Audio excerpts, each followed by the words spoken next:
Welcome to the Park Snacker Pod, your source for Disney Parks news. I am Matt, and I'm with my co-host Katie. Katie, how's it going? Hey, it is going great. I feel like this week is flying past, which is a good thing, right? Closer to the weekend. Yeah, no, I agree. I think, I kept thinking today was Thursday for whatever reason. So I thought today was Tuesday. Oh. Well, wait, so if I'm thinking it's Thursday, does that mean it's going slow for me? Yeah, I guess I think so. I'm all flipped because I was off on Monday. Okay, I was not off on Monday.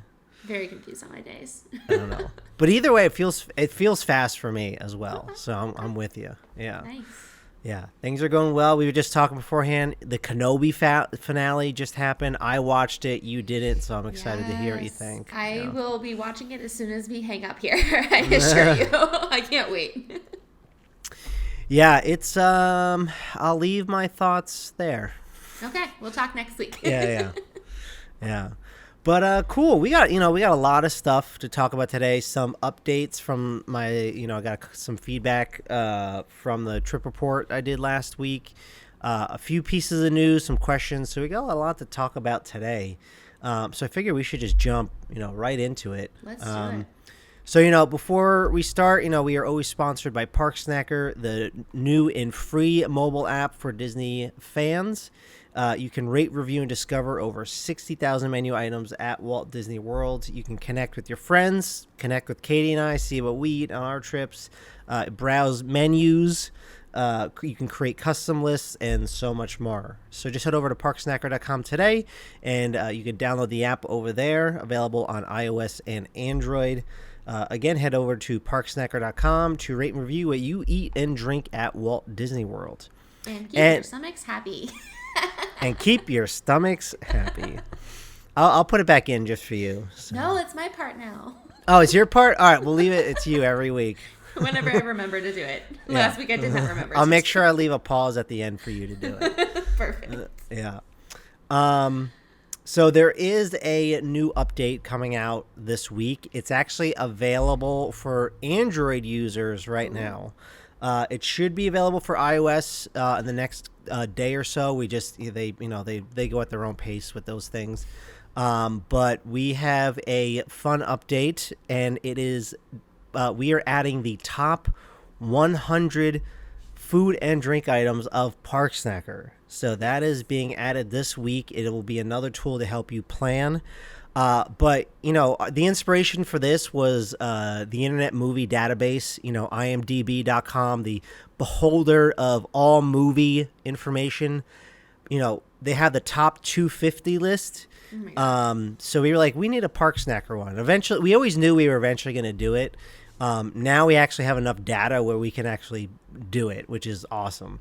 Because, it's not just like, all the items that are rated 5. Because if it was just like, it could have just like 1 rating and 5. That's not how it works. Like IMDb has a math equation, and they take into 4. I won't go into it, but they take into several things, and they create a number at the end of it, and whatever that average number is, that's how they rate the items.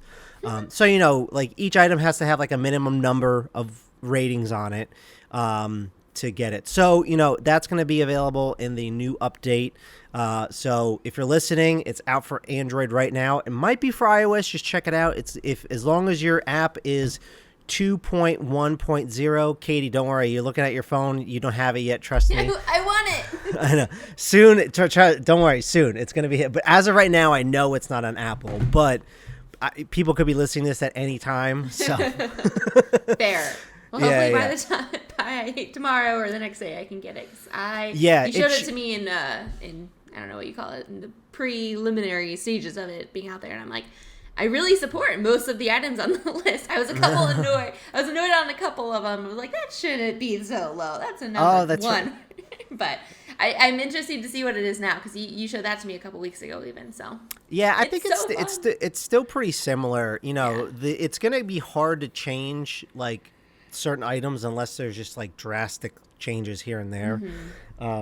But so we thought of it as a way that for people just discover what Park Snacker considers, not us, but the app and the calculations, what to be the best at Walt Disney World based on the users on our app. So that's very fun. So, nice. So check that out this week. All right. So first off, I'm gonna go with the second line item here, Katie. So okay. a bit of feedback from the trip report last week. So I talked about Genie Plus and how the one thing I didn't care so much about was when you're refreshing the Genie, the tip board page where you can book your next Genie Plus. I was like refreshing it, going all the way down to like Space Mountain, seeing what's there, checking it over and over. Apparently you can pin your favorite attractions to the top. Did you know about this? I had no idea, but that seems extremely helpful and exactly what we were looking for. Yeah, so it's not as easy as you think. Like as a user experience designer, what would make sense is you're on the tip board, there's like a star or a pin next to those things, and like you could favorite them very easily. No, there's a spider dropping right here next to me. Oh, God. If you saw me, sorry, if you're watching on the video feed, you couldn't see the spider, but it was. Trust me, I would be screaming if I could see it. The second that thing crawls across the window, or the video camera. No. Yeah, it was literally just dropping right in front of me. Anyways, so, the easiest thing to do was, just to put like a star pin next to those items, and like they would just stick at the top, make it easy. But you actually have to set up like the free portion of Genie. Like you have to go into like My Genie Day, or I can't even remember what the heck it's called. Like, but you actually have to set it up, like favorite what rides you want to do the most. And like after you do that, then they get pinned to the top.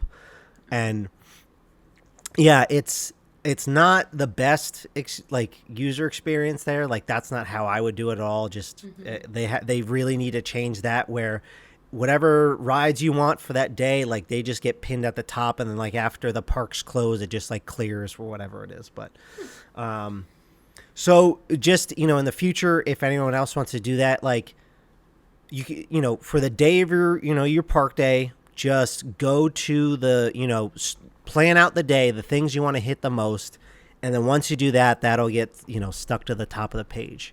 But you have to re-favorite them or redo that every single day. It won't remember like, oh, I love Space Mountain, always pin this. No, yeah, I think pretty sure you have to do it every day. Yeah, and then I think once you do your Genie Plus, like say you do like a lightning lane for them, you do like say you end up booking a Space Mountain or whatever. I think you have to manually remove it. Again, I don't know the ins and outs of it just yet, but I think you have to then manually remove it. But hopefully it just removes on its own. I have no idea, but actually it might not, because it's still going to show you the wait time. So their system's probably not smart enough to do that. We'll see how it goes. Yeah. So I want to shout out my friend Jill for she listened to the show last week and said that to me. She's like, I'm pretty sure you can do this. I'm like, I'm literally like on the app, like looking at where I think it should be, and it's not there. And I'm like, nah, I don't think so. Then she actually screenshotted. I'm like, oh, you got to do it that way. So anyway. Well, thank you, Jill. Yeah. So, question for you: did you watch the Harmonious Livestream last night? No, I did not. I knew it was happening. I guess I just wasn't that, I don't know, into it. Harmonious is cool, but I didn't know enough about it. I heard about it last minute. Mostly I heard about people talking about it today more than anything. So it just wasn't top of mind. Did you watch it? No, I didn't. I honestly really wanted to, but since I haven't seen the show in person yet, I'm not going to watch it first on a screen. Yeah, so I didn't watch it. The only thing I found this to be interesting, that this was live streamed on Disney Plus. I don't know if this is the first time. Yeah, it was on Disney Plus live streamed. Right? I hope so. Man, I hope I have that. Now you're like, give me a face. I mean, it makes sense. It makes sense that it would. I just didn't know that Disney Plus had that capability, but maybe they're just testing it out. Maybe that's how they'll do like the parade taping and the Christmas Day parade and all that kind of stuff. make even more people be forced. Yeah. Okay. I was. Yeah, I was right. It was Disney Plus. Yeah. Nice. No, but that's the thing. Like, I think they're really testing out like their live stream features because I think they do want to do more of that on Disney Plus. So this was probably like this was a whole like production. Like, people have said it was really good. Nice. But it was. I imagine I can go on Disney Plus now and watch it again, right? It's still there, or was it like a literal one-time thing? That's a good question. I don't know. I'll have to go on and find I was just in the Disney Plus app before, and I don't remember seeing it elsewhere. So I'm not really sure. Okay.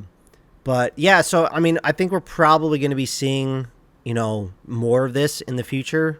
Disney wants to expand the Disney Plus. It's very, it makes them a lot of money. The more content they have on here, the better. So for them and us. Cool. That's really cool. Yeah. I did see the cutest picture that Idina Menzel posted. She was hanging out with Elsa and Anna, and her caption was something like, "Well, if we're all here, who's watching the castle?" And I thought that was cute. So it just seems fun. Because Idina Menzel was the one who was hosting it, which is cool. I did see that. Oh, good. So that's the live stream there. I just wanted to mention that real quick. Then the other thing I want to talk about quickly. I didn't really talk about like my rooms in general last week, right? Not really, no. Okay, talked about like kind of you being at the boardwalk and your experience being there, but not the room specifically. Yeah, so I had a couple more thoughts on the rooms and also the resorts. All-Star Movies, I really don't have much of an opinion. I literally got there, went to sleep within 30 minutes, woke up, and then I was gone within 45 minutes. Like, I literally spent like an hour and a half at most, like awake. Up at the resort, awake at the All-Star Movies, yeah.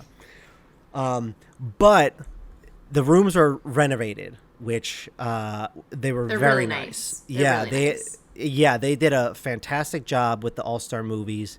Now the room, I believe it is a queen bed. They say it's on. I checked on their website. They say it's queen. I feel like it looks smaller than a queen. I don't know. Maybe I'm just. I don't know. Maybe we have a king bed at home, and I guess I'm just so used to that. But I don't know that maybe queens are smaller than I remember. Anyways, but bed was very comfortable. I think the pull down. So it's the pull down Murphy bed. So there's you walk in, there's the table, and then there's the the queen bed there. I think the Murphy bed with the table, that's just a smart use of space. Like, it's especially with like a family, like instead of just like hanging out like on two beds or whatever, at least you have the table to just chill. Because, lots of families of four go, and get these kind of rooms. And, functionally it works really well. I think every hotel room on the planet should now have space for luggage under the bed. That is like, I only had like a small bag, but I was like, I'm just going to use this space here. But, if you're there for like a week and you have all this luggage, it's so much space to just throw under there. Yeah. And let's see what else. Yeah, the showers, the bathrooms were great.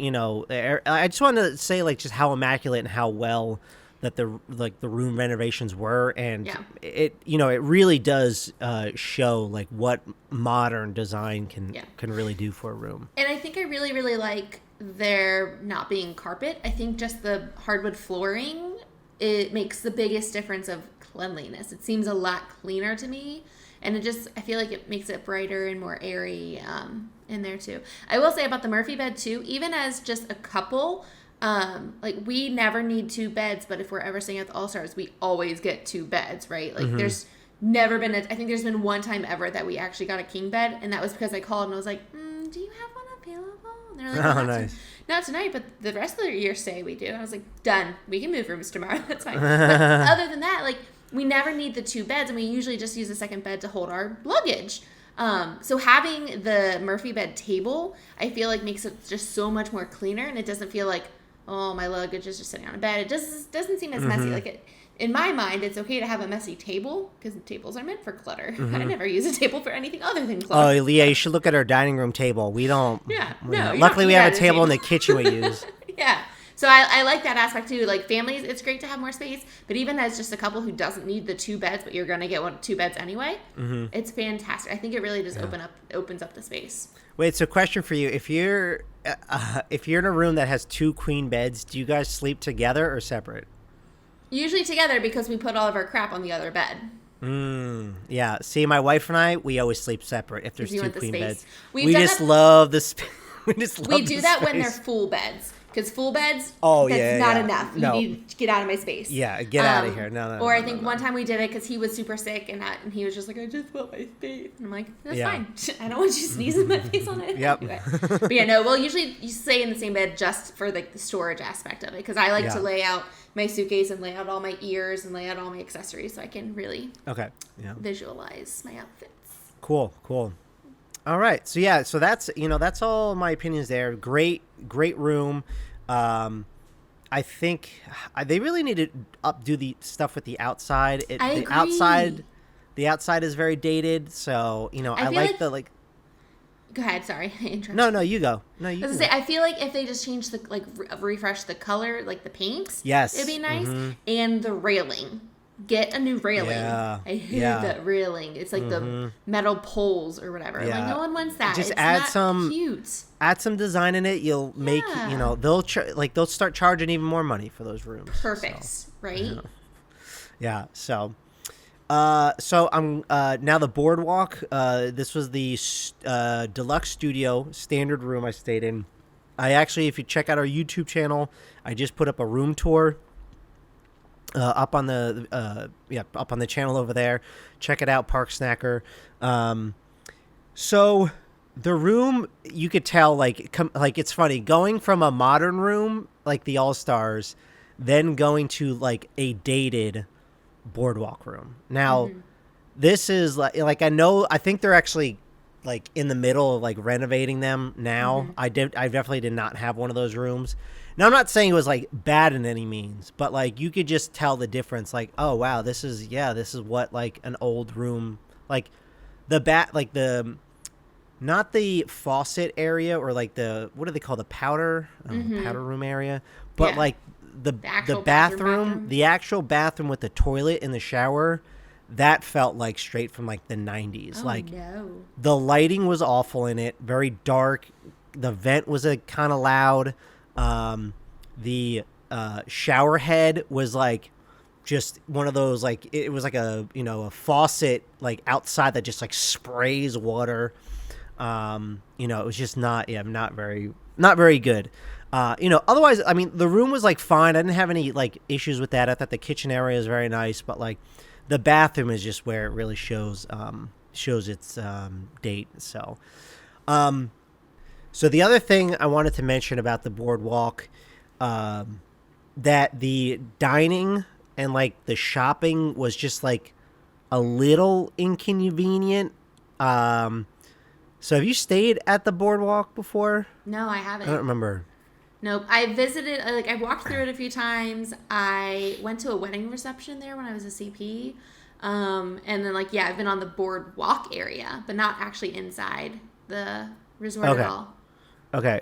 So I didn't realize, but all of the dining, you actually have to walk to the boardwalk itself. Oh. Like, if you want to go, pretty much like the quick service locations, like the Boardwalk Bakery or like the Pizza Window or anything like that, like that's on the boardwalk. Like in the hotel, I know is like the lounge, but that's like, open late at night. Mm-hmm. And also the main shop, like the big, like there's a small one right next to the lobby, but it's small. It is tiny.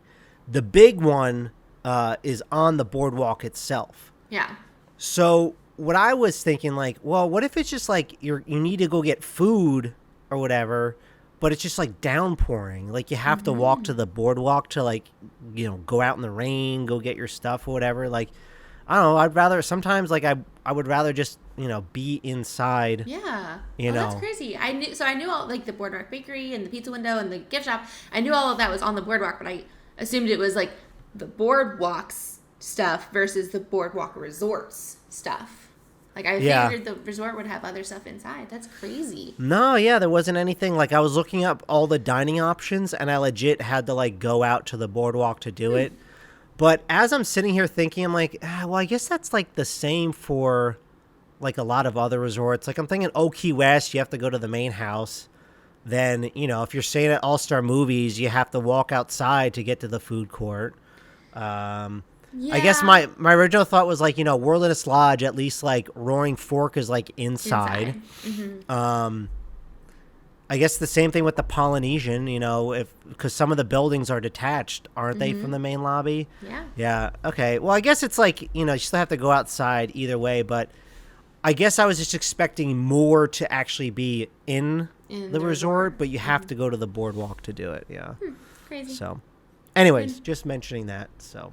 Yeah. Good. It is good to know. Yeah. If you're looking for some food, you have to, go to the boardwalk. You could pick up like little snacks in this small shop, but it's honestly like teeny tiny. So. Got it. I just want to quickly mention Disney started marketing their halfway to the holidays. So, if like a month or so ago they did Halloween, or like 2 months ago, now they're doing Christmas. So I would expect news like next week for the Christmas party. So you probably will, I guarantee we'll be talking about that next week. Like, probably Mickey's Very Merry Christmas Party is coming back. If the Mickey's Not So Scary Halloween is back, I don't know. What do you think? Would you assume it's back? Oh yeah, it's gotta be. I mean, everyone loved the Very Merry, just like everyone loved Not So Scary. So I think since they brought Not So Scary back, there would be no reason not to bring Very Merry back as well. I'm interested to see pricing. I'm interested to see dates. I mean, I'm sure it's most of the same dates like it normally is, right? The day after, or 2 days after Halloween, essentially, is when the parties usually start, right? Or is it? Or the parties don't start until mid-November, maybe? No. Well, I remember in 2019, it started a week, like when it was the actual parties. I'm not talking about the after-hour stuff because I don't remember what they did. But the actual parties in 2019 was a week of each other. Because I went to the last Halloween party, November 1st. Then I went to the first Christmas party, which was the 8th, and that was a Friday. Okay. So that was at a week of each other. The party started. So yeah, early November.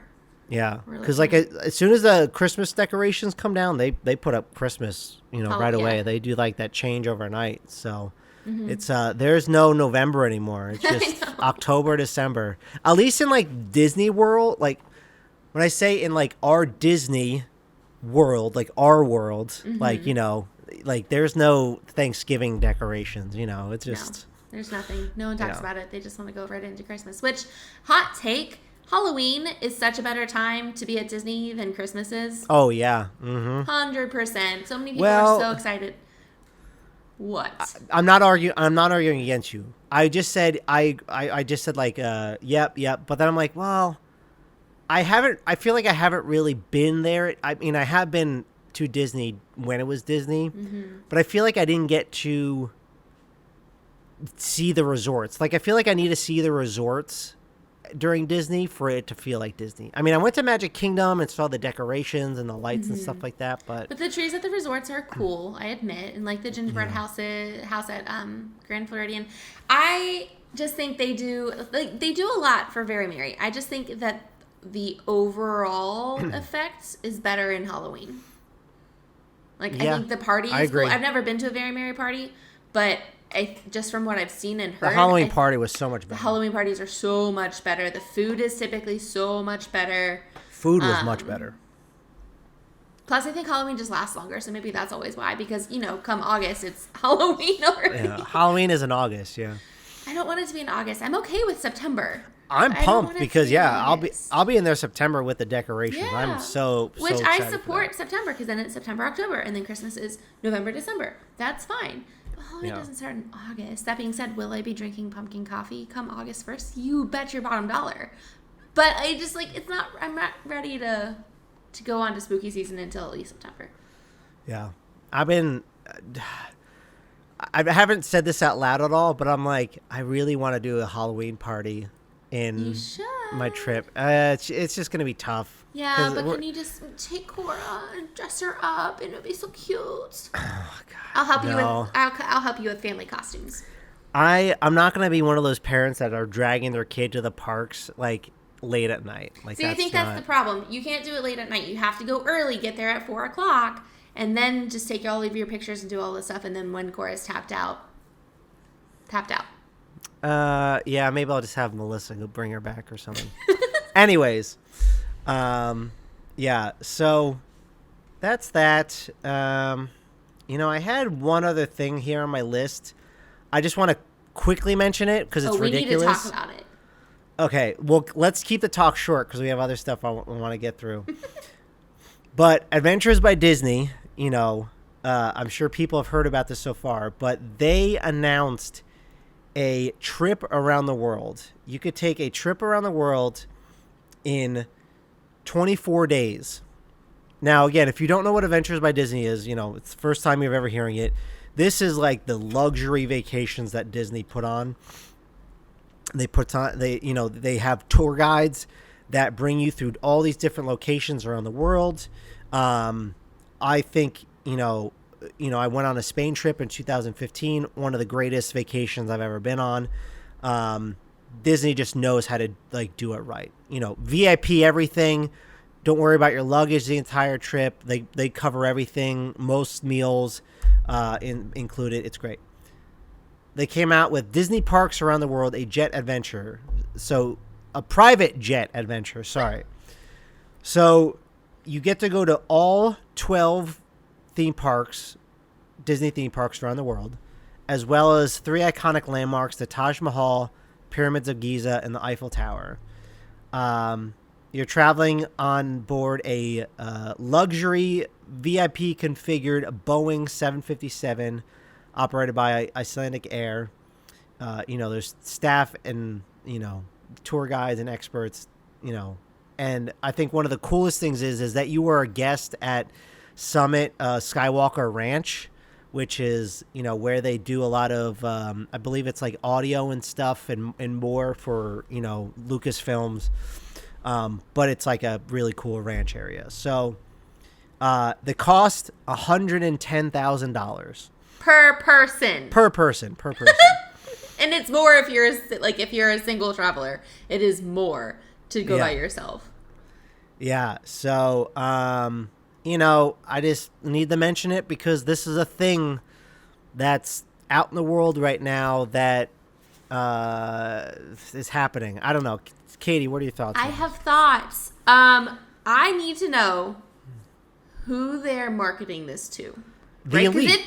It just came out to everyone, though, right? Anyone could do it, but it's the elite. But they're marketing it to everyone, which makes us little tiny humans who are never going to have that much money feel awful because that is literally my life goal is to visit all of the Disney places around the world. Life goal, right here. Done. Easy. And they're all taking care of everything. I'm never going to be able to afford that. Yeah, this is something that should have been behind closed doors, offered to Club 33. This should be a Club 33 members, exclusive. Golden 100%. Oak members, yes. People that actually have the ability to probably afford this. They should be hey, we have this Adventures by Disney thing. Because why put this on your website? For most people in the world cannot afford this. I mean, maybe they just want us to be dreamers. I guess that's probably what it is. So so that's my first thing. Why are they marketing it to us tiny little humans down here? My second thing is then, okay, so if you have, you're supposedly going to get all these super high money people, you gotta have some at least minor celebrities on this, if not some decent major celebrities, right? I would imagine probably you would get to know, maybe not celebrities.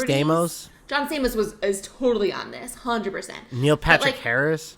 Oh yeah. So I'm wondering how I want to see, because this is only offered to 45 people too. That's the number. There are only 45 people who can do this. I thought, right? So yeah, the only departure they have right now is July 9th to August 1st. So yeah. So I want to know who is on that plane. And if I win the lottery, I will be spending most of it on this trip because I want to do it. I want to do it so bad. This is literally my life goal. I just not all in one trip. Yeah. See, you know, it's funny. Like, I really want to travel around the world, but this is not how I would want to travel around the world. Be gone for a whole month with but I would rather do it in a cheaper.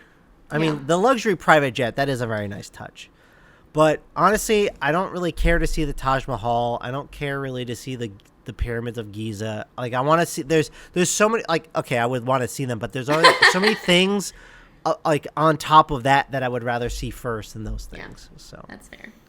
But yeah, I saw that and I just died. That's so good. $110,000 per person. Yeah.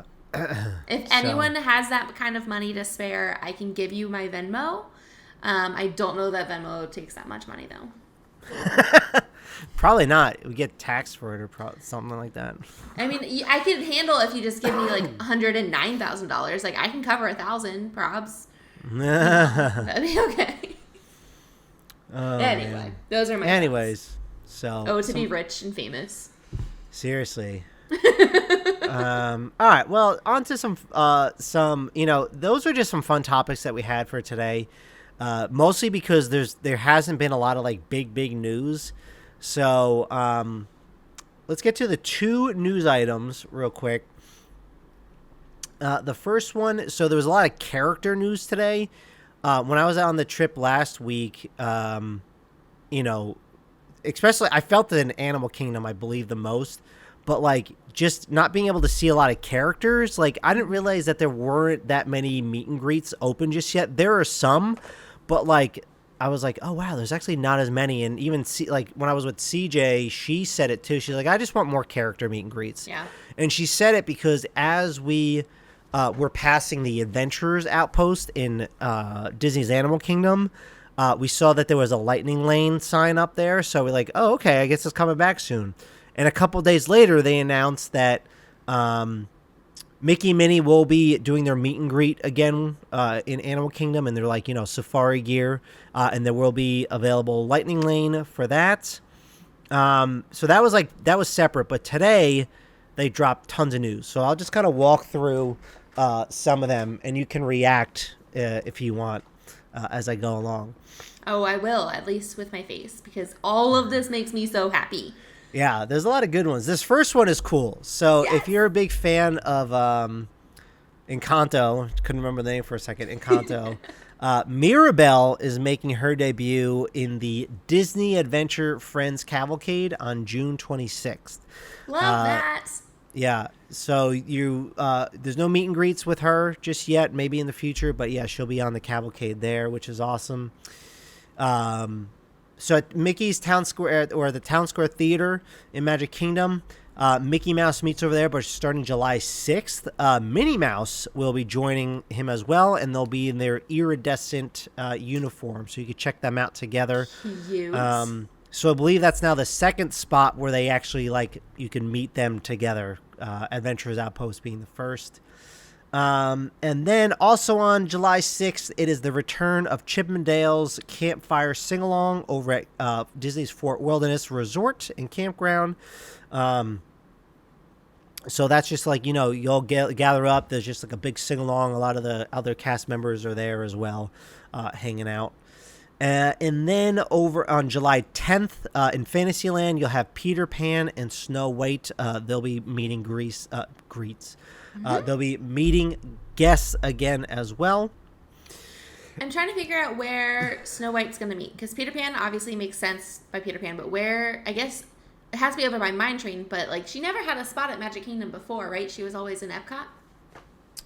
I don't remember meeting her at Magic Kingdom. That's a good question. I assume it's got to be over by the Mine Train, right? Yeah. I wonder if they're. I don't know where though. Maybe they. I wonder if they're going to make her a spot. There definitely isn't a spot currently. They're probably just going to set something up. Set something up for her. Yeah, that's what I assume. Yeah, we'll find out. I don't like Snow White, so I'm not probably going to worry too much about her. I don't like her. You scared of her or something? I don't like her voice. Her voice is so frustrating. I won't argue there, yeah. But, yeah, Peter Pan I'm excited for. I had one of my best character experiences, experiences with Peter Pan when I was a kid. We're older kids. We're probably like 10, 12-ish age. But my sister and I were meeting Peter Pan. Our parents were in line getting distracted. I don't know. The character attendant, I think they were talking to the character attendant, and Peter Pan and my sister and I were just talking, and he's like trying to get a photo of us, but the character attendant who was the one taking the pictures, my parents, no one was paying attention, and he like threw a hissy fit and was like, grown up, pay attention, where are you, grown up? And it was just really cute, and he like dragged us around until the character attendant like took our picture. It was fun. That's awesome. But anyway, glad Peter Pan's coming back. Yeah, he's coming back. And then a big one that's opening is Star Wars Launch Bay is coming back. So I guess I just didn't realize that wasn't open. Same. Yeah, so I guess it's reopening July 17th. You'll get to meet Chewbacca, BB-8, and Darth Vader.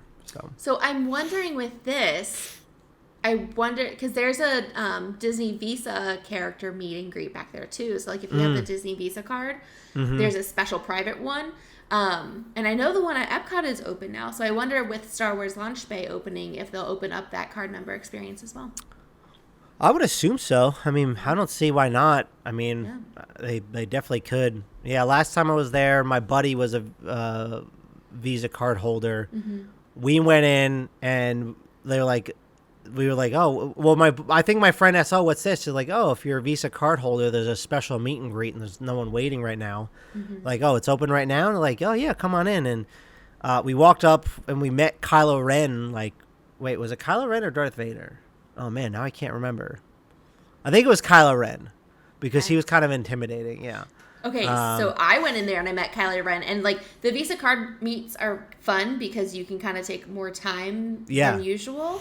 I did not need that much time with Kylo Ren. It is intimidating to meet him. And I'm like, I have nothing to talk to you about. There's literally a picture of him, like, staring into me and me just going, like, because I had no idea what to do. Because he doesn't say much. And he definitely isn't into, like, the cheery, happy-go-lucky Katie coming up and being like, hey, man, I love you. It's the weirdest, most awkward experience. Yeah. But it's fun, so do it. It was a little awkward, yeah. And it might not always be Kylo Ren too. I think that they typically do change it up, yeah. Change it out. Yes, they do like special characters. So you never know who you're gonna meet. So every time you go, it could be someone different. So check it out if you're a Visa card holder if it reopens. Yep. And then in the coming months, at Magic Kingdom Park, Aladdin and Jasmine are coming back. Merida's coming back from Brave. Pooh, Tigger. And then the Storybook Circus Pals, like the Great Goofini is coming back at Pete's Silly Sideshow. So that's like Mickey, or that's a few. I forget which characters are. Donald is in there, Goofy, I think. Donald. Is Daisy in there? Daisy. Because Daisy, I think, is like a fortune teller, right? Yes. So I just remember Goofy and Donald because I met them, because it's kind of, so Pete's Silly Sideshow is set up that you can either go into like Goofy and, well, it was that you can either go into Goofy and Donald's line and then get out, and then you have to be in Daisy and maybe it was Pluto, Minnie, it wasn't one of them with Daisy's line, right? And so it's separate, like you don't just meet all four, but you just have to do two at a time. But that's a cool one. I love those costumes, and I think those sets are really cool. I'm super glad Merida's coming back because Merida's meet and greet area is so cute and so well themed. So I love that. So it says here,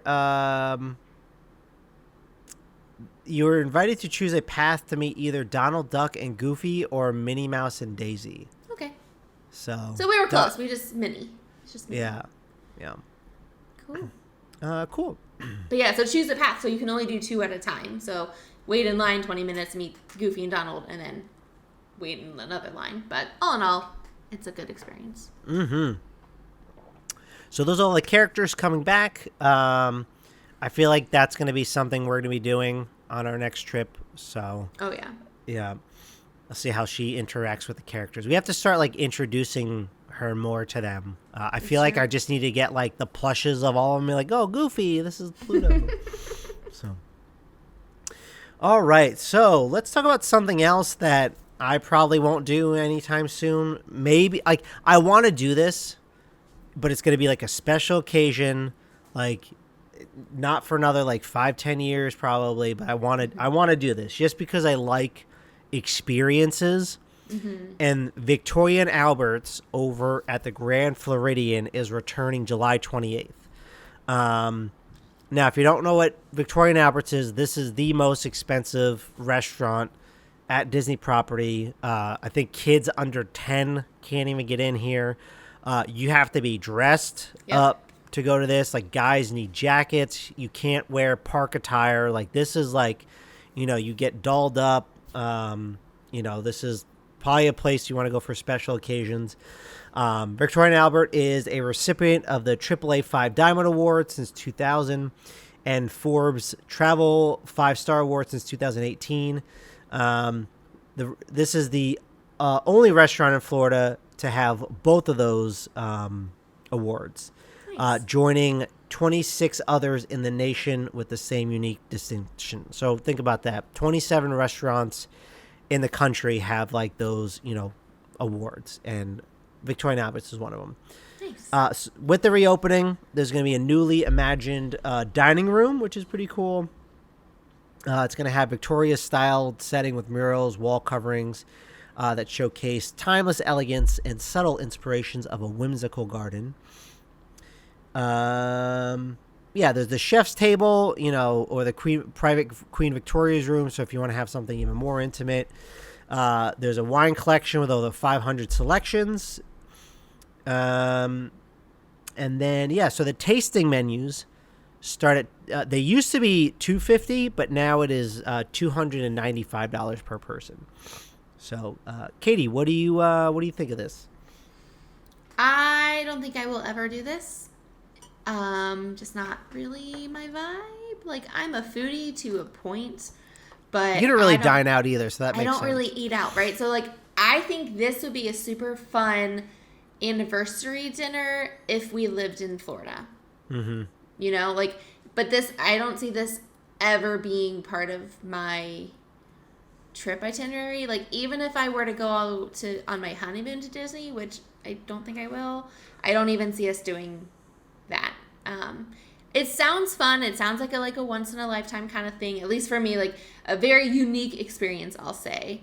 But for me, to be honest, if I went there and I started having all of this fancy crap happening around me, I would feel so out of place. I would not move because I would be scared to break everything. Like, I would just not belong. I can assure you. And I would just be giggling the whole time and making rude comments to Nick and joking and laughing. And it's just not my vibe. I hear you. Yeah, it's not mine. It's just something I want to try. Yeah. It would be cool. I think it would be a cool experience. I just don't get the fine dining because there's never enough food. I want more food. Like, I don't want little tiny portions. I want big foods. Yeah, no, I feel you. It would be cool. It'd really be cool. And I'm definitely not knocking it. Definitely try it if this is your thing, your vibe. But just know I would be sitting there giggling my ass off because I'm the 5-year-old. Yeah. That you are, Katie. Yeah, I mean, this, people are very excited about this. I don't know why, but I was like, wow, people are really pumped for Victoria and Albert. People I think who it's just love it. Yeah. Well, I think it's the thought of just more things opening at Disney. I think that's what people enjoy. So because at this point there's really not much left to come back. So every little thing they're like, ooh, ooh. Yeah. Well, actually, you know what? Maybe since we're staying at the Grand Floridian, maybe I'll just surprise Melissa. She doesn't listen to this. I'll just surprise Melissa. I'll be like, Melissa, I booked us this, and we're gonna do it. So. And don't tell her how much it costs because she would smack you in the face. Yeah, that's probably. Anyway, that'll be fun. I hope you do it because then I can live vicariously through you, which would be more fun for me. Yeah, I don't know. Maybe we'll see. Maybe someday. Yeah. But all right, so let's. So we have a couple questions that came in, a couple two-parters, or one two-parter and then one other one. So, first two questions came from LJLM 2006 on Instagram. Katie, I'm going to put this to you first. Okay. Any tips on which order to visit the parks? So, yeah, Katie, I want to hear your. This is a heavy debated topic because people talk about this all the time. I know you have thoughts. Answer. Okay, so it very dependent on how many days you're going, who's all your party, blah blah blah blah blah. I'm gonna say you're going for 5 days, 4 park days. 1 day is a rest day, right? Mm-hmm. And I've said this for your past trip, for my past trip. The way you do this, and I would honestly say if it's for with kids or without, but Magic Kingdom always has to be first. It always has to be first. It's your vibe. You get to Disney, you see the castle. Hey, look, I'm home, right? Magic Kingdom's always first. Second one can be a toss-up between Epcot and Studios. I choose to go to Epcot like on my second park day because I know I'm going to spend the most time there because there's all the stuff to do in the showcase, especially if there's a festival. I will spend a very full park day at Epcot versus Magic Kingdom. I don't need to stay the whole day because I get very over Magic Kingdom. But Epcot, I will be there the full day. So longest day number 2. Day number 3 is going to be a rest day. Spend time at the pool, lounge, whatever. Day number 3 needs to be Hollywood Studios because it's going to have to be a super, super early morning because you have to wake up at 7 a.m. and get all your stupid boarding passes and lightning lanes and blah, blah, blah, blah, blah. I swear I love Disney. I always say it sounds so negative, but that's what you have to do for Hollywood Studios. And then it's a long day, but it's not as late typically, especially now that since Fantasmic's still not back, still better. But that's day 3, your third park day, and then the best park to end on. Again, Epcot and Studios, they can be flopped around, but you have to end on Animal Kingdom because of many reasons. One, because I'm going to say the best, but I flipped my answers around. But Animal Kingdom's the best, and it's the most chill park, right? Like, and I mean that by there's a lot to do other than waiting in lines, right? And there's a lot of places to just sit back, listen to the ambiance, watch the people. Like there's no Match Lounge, there's all of the trails, there's a bunch of shows. So I think it is the most relaxing park day because there's just not as many rides that you need to run to and stand in line for because I'm assuming you're not waiting 3 hours for Flight of Passage because, guys, Flight of Passage is not worth a 3-hour wait. I will die on this hill. But yeah, that is my preferred park day layout. And I pretty much do that every single time. I have not noticed it until we started talking about your trip plan. And I'm like, no, like this is how you do it. But yeah, what are yours? Do you disagree? Am I the smartest person ever? No, definitely not. Albert Einstein, smartest person ever. Smartest Disney person ever on this podcast. So I'm not going to give an order of what to visit. I do think Magic Kingdom. Say you're just doing 4 parks, no park hopper. Mm-hmm. Magic Kingdom is either in the beginning or at the end. Like I feel like you can't go wrong either way with one of those. But the question was, any tips on which order to visit the parks? And I think for me, it's really based on scheduling, what your timeline is, and park hours. For example, on my upcoming trip, we are doing 4 days. That's it. 4 park days, no park hopper. Now, I said this, I think, a few weeks back. We are ending on Animal Kingdom only because we have a flight, or we have to leave for the airport by 7 a.m. the next day. I didn't want to do Magic Kingdom for the last day because I didn't want to be in the parks late at night just because we have to be back and up ready to go. But it didn't matter anyway because guess what's on Friday night in September? Mickey's Not So Scary Halloween Party. So that ruins your Magic Kingdom night anyways.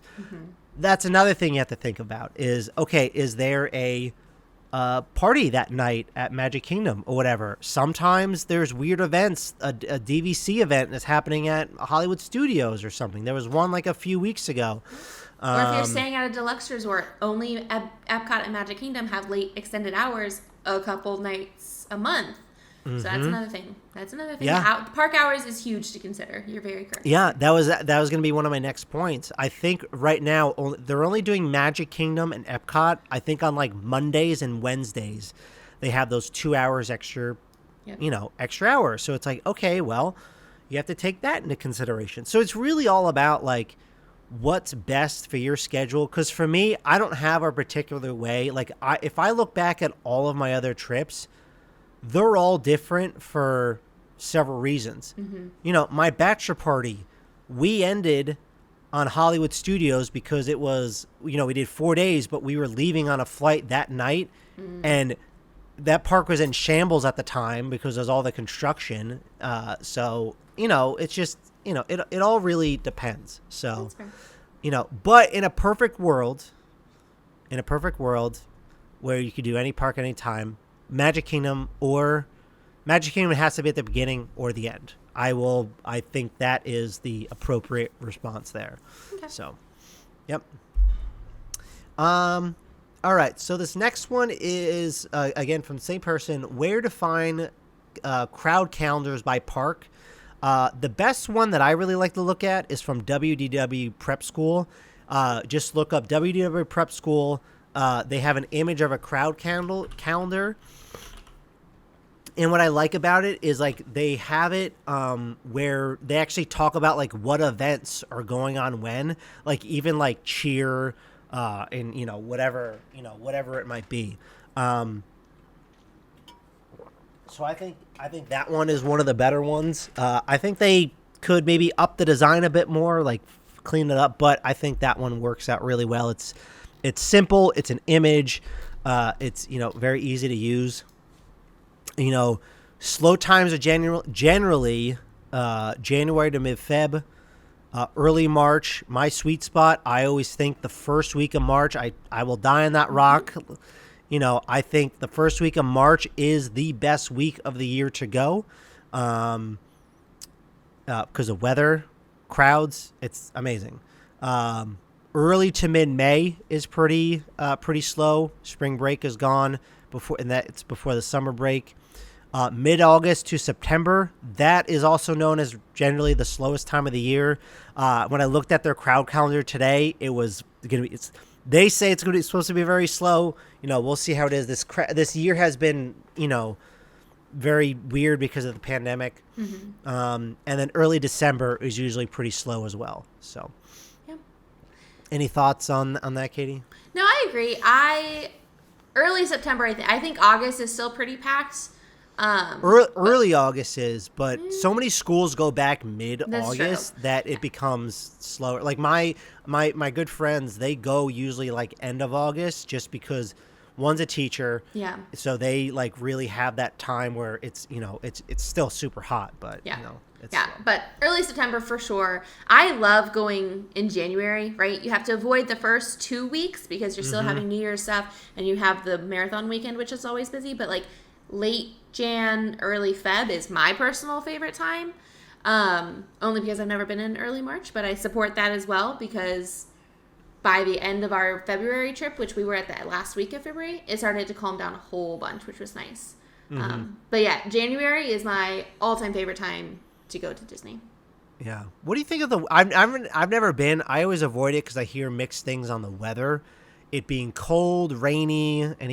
Any thoughts there? No. Layers. I mean, yeah, it could be. It's cold. So it's cold in the morning, peaks around afternoon, and then it gets cold at night. I mean, that sounds very obvious, but that's really how it is in Florida. One of the trips I went in January, we woke up and it was literally 28 degrees.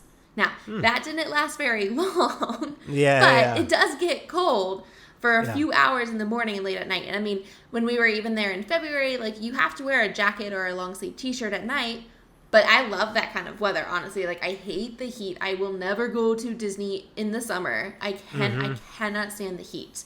I'm and with so you that's there. why I love January too, because like, yeah, it's hot during the day, but you can still wear a tank top and not be too uncomfortable. And like, honestly, what I do is I'll wear a tank top and bring like a cardigan or a sweater or something cutesy to like throw on top, and then shove that in my bag when at like 9, you 10 rent the o'clock. locker, throw your sweatshirt in your locker. Yeah, we did that in one of our trips one year. So. Highly reco breaking your foot and needing a wheelchair, because that is excellent storage. We discovered that is a joke. Please don't break your foot. Yes, but yeah, I like layers, and I think you should always wear layers anyway. I've never really experienced a lot of storms at that time of year. And maybe I've just been lucky, but I don't think it rains any more or less than it does in the summer. It probably rains more in the summer, to be honest. Oh, for sure, yeah. I noticed sometimes, like, summer rain lasts for, like, 30 minutes, and it's torrential downpour, but, like, you get, like, rainy days, just, like, all-day rainy days in January, which is what I was mentioning. So, got it. Again, I've never been in January. Again, I always try to go like early March if I can. We were supposed to go early March this past year. Yeah. We had to delay it because we were moving. But I'm actually really happy for September now. It's Halloween, and there's more stuff going on. So, cool. Anyways, so the last question for today was sent in by Magical Vacations by Kathleen. Her question was, what are some tips to photograph snacks/drinks mine never look appetizing in my pictures? Well, you come to the right place. I was gonna say, your pictures so far from your past trip have been incredible, so please, Matt, what is the secret?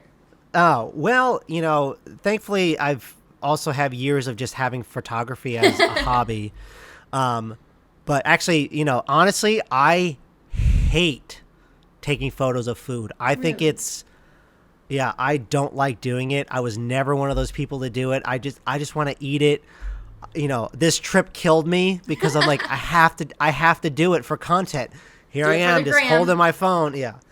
So the most important thing is, you want to take your item, so we're going to talk about just snacks and drinks first. So, cause that's easiest, you always have to hold it up for the most part. Most things you want to hold in the air, because that's how you'll get the best angle. If you set it down on something, then you're getting the table in your shot. You don't want a table in your background. You need something nice in the background. So, like, if you're getting, for instance, I got the, one of the floats over at Sunshine Seasons. All I did was I just took it. I saw the Swiss Family treehouse behind me. I held it up in the air. And then, I made sure I had a nice background. So that's the one thing, you got to think about first is, background. Where are you going to take the shot? Don't do it on a table. Hold it up in the air. But the most important thing is you really want the image as close as you can to the camera, getting the full thing in frame. Because what I see a lot of people making mistakes is that they'll set the item down on like a table, stand far away, and then it's like, you don't really know what you're seeing, so you want it as much in frame as you can, as possible. And I always shoot in 3:4, which is like, to me, like the best way to show the whole, because I shoot for Instagram mostly. I'm not going to use my food pics for anything else besides Instagram. So I shoot in, 3:4. So I always leave a little bit of room above the top so you can get maybe you can get some of that background in frame so you can kind of see what it is. Like for instance, what a lot of people do, and I did this too. So I actually just posted a picture today on Instagram, Park Snacker. It was at Drinkwalla, and I got the cinnamon glazed pecans. And what I did, and I see a lot of people do this, if you look at my photo, it's the, mostly in frame is the food. Literally right above it, out of focus, is the sign for Drinkwalla. So you can you get that location in there as well. That just adds a little bit to it as well. Just background and make sure you're in frame. And then I took all of like my I have like a nice camera at home. I have a DSLR camera. I have a Canon camera. I am not lugging that thing around the parks. That is not something I'm gonna do. I did it once and I'm like, I'm never doing this again. It's awful. Phones now are just so good. Just use your phone. All phones have portrait mode. They even have a food mode if you want. I think that like food, at least on the Android, I don't think food mode is very good. I think portrait mode just does like a better job at like, making your photo in focus. So always shoot your food. Always shoot your food, and at least in my opinion, you should shoot it in portrait mode. That way you can get like a nice, bokeh where the food in the foreground is in focus, and then, the background is out of focus. I think those are like the biggest things to know. Oh, the last thing is, if you can, always shoot it in the sun. Like always put it like, if you do it in the shade, you just lose a lot of color. But if you have as much light as possible in the sun, it's even better. So I think those are my biggest tips. Katie, I don't know if you want to add anything to that. So you definitely have like the photography background and professionalism tips. My tips are for the non-photographer, not even amateur photographer, the Instagram photographer. I love using live photos on my iPhone. So that helps a lot too, because a lot of time, at least for me, and like you said too, Matt, like I just want to get eating, right? But I need to snap the picture really fast. So I do live photos, or you can just take like a quick video, because then you can kind of like, I'm showing it in the video, but like you can rotate your hand around and then you can freeze those frames to what side looks best, right? Agreed with always lift it up. I agree with always having something in the background. My tip for shooting at night or in a shady area, have someone else shine their phone flashlight, but not like directly on, or not from behind, obviously, but like have a camera flashlight going off somewhere to kind of elevate all of the aspects of it as well, right? Because you're not always going to be eating during the day, especially if you're at Food and Wine and it's 8 p.m. and it's pitch black, right? Like you need extra lighting to still take food. So have someone else. Like, never take a food picture with the flash on. Just don't do it. It will not turn out well. But if you can, have someone shine their flashlight on the food area. I had one other one too, and now I'm not remembering, but it was really good. Live photos. Well, I'm gonna comment because I was in Oga's Cantina. Oga's Cantina is so dark. So hard. And their drinks are so cool. I'm like, how the hell am I gonna get good photos of this? And I used the flash a couple of times. I'm like, oh my god, this is so bad. Yeah, that doesn't work. If you're standing at one of like the standing tables, they have uplights, like on the little bar table area. So if you put your drink on top of the uplight, looks really cool. And shoot like from the bottom up, looks really cool. Yeah, nice. Okay. I had a really good tip, and I can't remember because I don't know. I'm not very good at taking pictures of food. But yeah, videos and like live photos, I think I found the most luck on, because you can kind of you can pick and choose your angle versus having one still phone. I will say though, you say every phone has portrait mode. I am still living in the dark ages, and I have like an iPhone 7 or something stupid, and I do not have portrait mode. Oh, really? Which is so annoying. Oh, I remember my last one. So I got really used to, and this is thanks to my Disney bestie, Cassie, over at Practically Perfect Card. She is always using wide angles, like for her, actual pictures of herself. But if you do a wide angle and like frame it just right on your food, you can really get that backdrop and get a better visual of the food itself. So try using like a wide angle, like use your little swipey swipe to extend that a little bit. No, that's actually a really good tip, because a wide angle lens. A lot of phones also have wide angle lenses. Mine doesn't. That's gonna like what you're gonna have to do is you really need to bring your drink to the foreground. But then what happens is it opens up what's in the background even more. Yep. I never thought of that to do that for food. I told you I'm a genius. Yeah. When I go to when I go on my next trip, I'm definitely gonna do that, because that's a trick I use for photography all the time.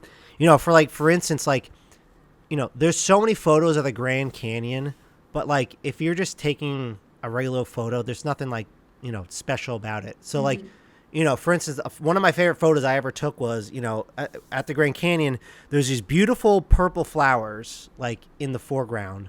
And then you just have like the massive canyons in the background. So you get like something fun, there. So that's a great tip. I'm glad you mentioned that because now I'm gonna definitely be using that on the next one. So I'm happy to help in my Instagram only skill set. Yeah. I will say also, if you're taking photos for Instagram, take them with your camera and upload them to Instagram. Don't use Instagram's camera. Mm-hmm. I would hope that would be common knowledge, but it might not be. So take them in your camera first, and then upload them as needed to your stories.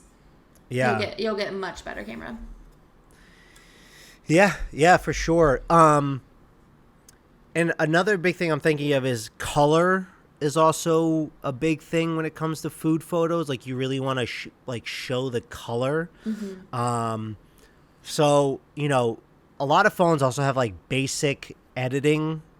Even in Instagram, you can edit your photo too. Yeah.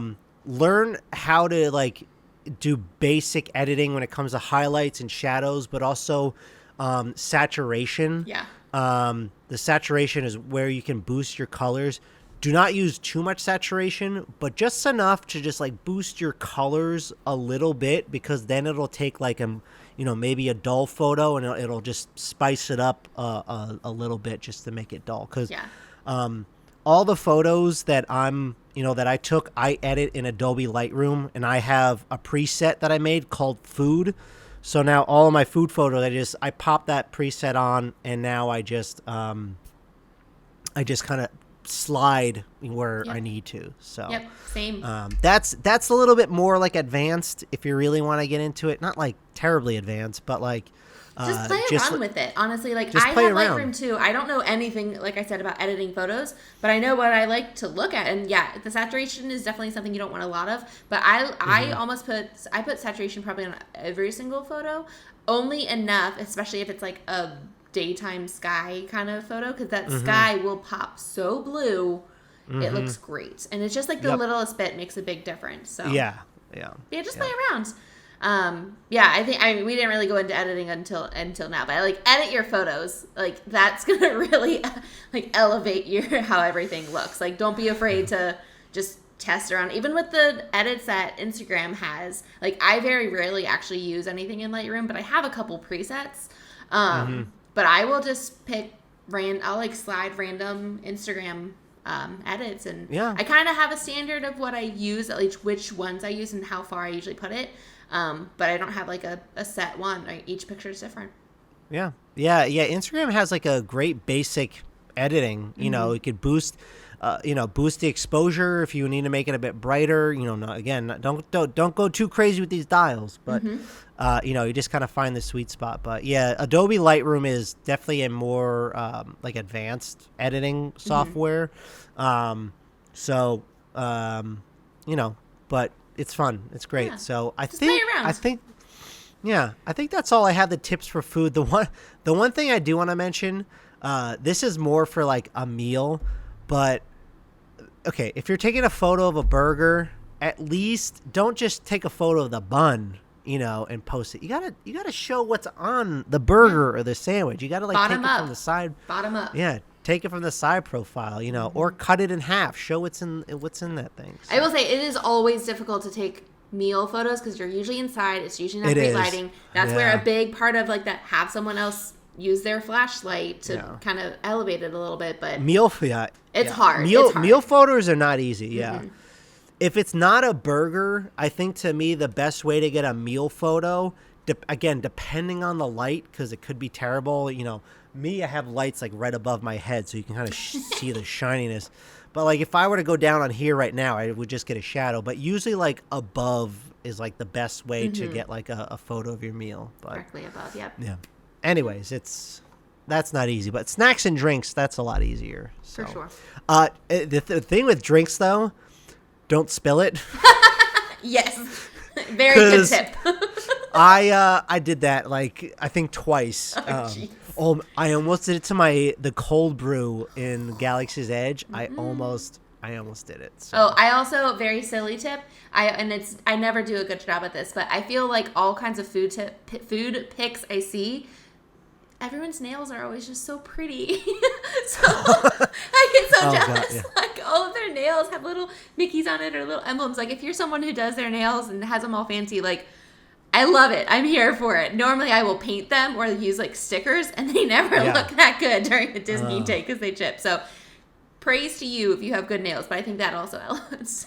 It's funny you mention that because my hands are not made for photos, and I always forget every time I post it. I always because I kind of pick the sides of my thumbs here and there. It's just a bad habit I have. Then I look at the photo, I'm like, oh man, my thumb is looking a little raw right now. Yep. So that's why I never let Nick hold the food. He has to take the picture of the food. Yeah. So I'm like, no, your nails are disgusting. Get that away from me. Like mine are at least shaped. What I'm gonna do is for the next trip, I'm just gonna get one hand manicured. It doesn't even need to be the whole hand. It usually is just the thumb. Just get your thumb. Actually, you know what? What I'm thinking, I actually should get my hands manicured so they're nice and neat. You know, I don't need to get them painted or anything. No. You know, but at least get them just like manicured. Get them shaped up. So. Get them cleaned out. Yeah. Highly reco. Yeah. Anyways, well, that is gonna bring us to the end of this show.